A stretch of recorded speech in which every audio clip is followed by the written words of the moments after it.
Hello, my name is Angela. This is Paperbacks Galore, and today I'm going to be talking about all the books I read in January. First up, very annoyingly, was a book that I started to read in 2023, but it's not a big deal because it's a reread. It's Percy Jackson and The Last Olympian. Yeah, Percy Jackson, The Last Olympian.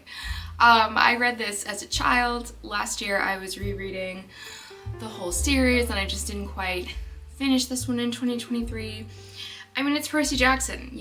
You can't read this series and not love it and reread it throughout your life. So I don't usually rate rereads, but obviously this was a great read. I had fun and I'm glad to remember what actually happens at the end of the series now. One of my goals in 2024 is to read a bunch of these books at the top that have been unread and books from my TBR cart. And in trying to fulfill that goal, I picked up Us Against You. I had the audiobook on Everend. I was like, okay, I'm not super excited about this book, so maybe I'll just listen to the audiobook as well as reading it physically to kind of help me get through it, since it's one that I just am not as excited about. And I ended up loving this. This is my favorite book of the month, 5 stars. If you don't know, this is the second book in the Beartown trilogy. Beartown is a book about a Swedish community that is obsessed with hockey, and they're kind of this forest, small town, kind of like the Swedish version of country folk, just kind of out in the middle of nowhere. And their town is pretty much in decline, and the only thing that really unites them is hockey. And this really terrible, violent act happens to this young girl, and then the town is divided over how to respond to this terrible thing that happened. And so in Beartown we follow a bunch of perspectives and we go back and forth between them, and that continues in Us Against You. And Fredrik Backman is just so talented at writing characters. They just feel like real people.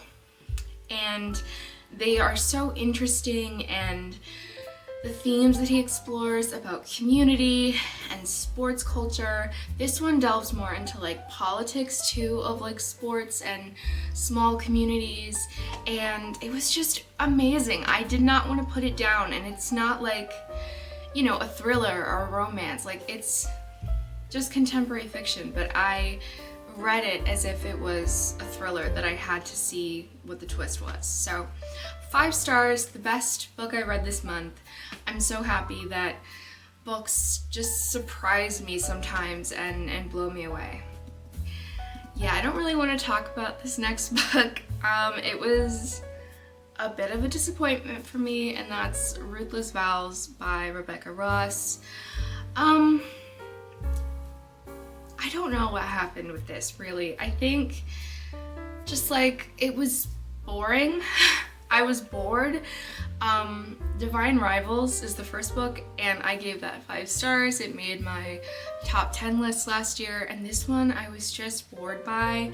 Our characters are kind of separated at the beginning, and that wasn't very fun. I think Divine Rivals, having the element of it's a romance and these two characters are on a journey of falling in love and getting together, I think that was so fun and addictive and emotional that anything else about the world, you weren't really focused on that. And in here, I think some of the world building problems and missed opportunities were kind of brought to light, and I just found myself not really clicking with what she was trying to do. So I ended up giving this 3 stars. There were still moments that I enjoyed, and the writing was still beautiful. I still enjoyed being with the characters, but nowhere near as good as Divine Rivals. Next up, I read an ARC that I got from work, which is Martyr by Kaveh Akbar.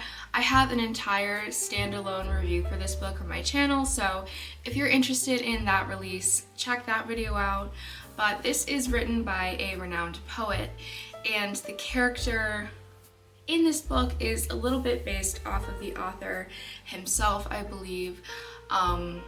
He is also a poet.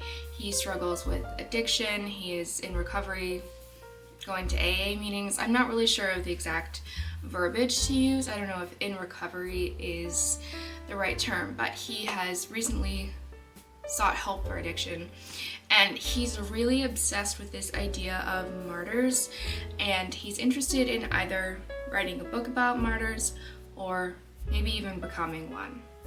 This was a really interesting book, kind of unique, talks a lot about death and meaning, and is kind of existential and sad and surprising. So check this one out. I gave it 4 stars. I believe this came out at the end of January, so you can go buy this book if you so choose. Next up, I read Assassin's Apprentice by Hobb. I did a whole non-spoiler reading vlog reading this book. You can go check that out on my channel. And I really enjoyed this one. It's a slow character-based fantasy book that really sets up the world of the realm of the Elderlings, which has a total of like 24 books in it.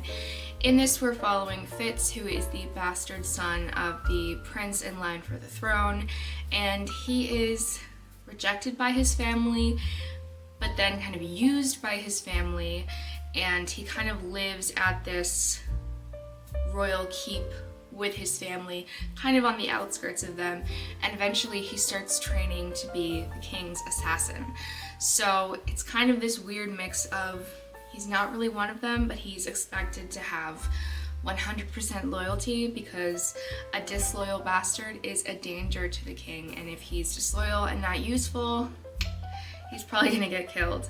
So this was a really unique, it was so slow up until the last like 150 pages, I think, and I still really enjoyed it. It took me a while to read, but I enjoyed it. I gave it 4 stars, and I think the books going forward in the series are going to be even better for me. Next up is another disappointment. I don't want to talk about it. I read Always Only You by Liese. This is the second book in the Bergman Brothers series, which follows a bunch of siblings as they fall in love with their respective partners. I loved the first book. I gave it 5 stars. It was in my top 10 books of the year, and this one just made me not enjoy it, obviously. I ended up giving this 3 stars. I didn't hate it, but something about the constant Harry Potter references and the Shakespeare quoting instead of cursing, and the use of the word adorkable in very serious moments just made me kind of feel like this book was a little bit unserious and goofy in a way that I didn't like, especially because other parts of this book were quite authentic and emotional and really interesting, because our main character, what's her name, Frankie, is autistic, and she's also immunocompromised. She has rheumatoid arthritis.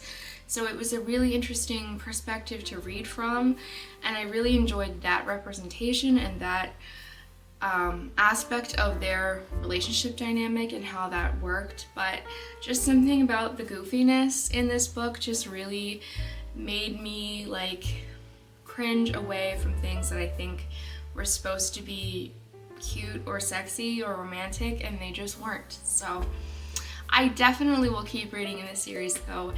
Every book is different. Every book is completely different characters and dynamics and tropes. So here's hoping that the next book is a lot better for me. And the last book that I finished in January was one that I did not think I was gonna finish. This book is quite literally 660 something pages. It's The Winners by Fredrik Backman. It's the 3rd book in the Beartown trilogy. This book is huge. This was actually my only audiobook listen this month other than Us Against You, which I kind of balanced between the physical and the audio. For this one, I probably read about 90% of this over audio. It was really good on audio, and this book So good. I mean, I didn't love it as much as Us Against You. I think the length of it is a bit of a negative for me. I felt like with the length, I was expecting more big moments. We definitely had some, but it was a little bit too slow of a build-up for me. I think there could have been, again, more big moments, but it's still Fredrik Backman's impeccable character writing, incredible, interesting, complex themes. I just fell in love with these characters. I was angry at them, I was scared for them, very concerned for them. Yeah, I mean, it's just so good. If you haven't read Beartown, I mean, please check the content warnings for Beartown. Very, very explicit things that many people do not want to read about in a book, so please check the content warnings. But if you are okay with reading Beartown after you check those warnings, please read it, it's so good. This book obviously tries to wrap up the storylines of many of these characters, and I thought it was really good. I gave it 4.5 stars. It's definitely a very bittersweet moment to be done with these characters. I think I would have appreciated, like, instead of this long book, if he had written like two 300-page books. I think that would have been maybe better for me personally, but still, 4.5 stars is a great rating, and I really, really liked it. That hurt my hand to hold up. Those are all the books that I read in January. I had a good reading month. I will be done with grad school after the month of May, so hopefully I will have a lot more time to read after that, but until then I'm gonna do my best to balance schoolwork and reading. I'm currently working on a vlog right now, so if you want to see more content from me, hit subscribe. Thank you for watching, and I hope you have a lovely week.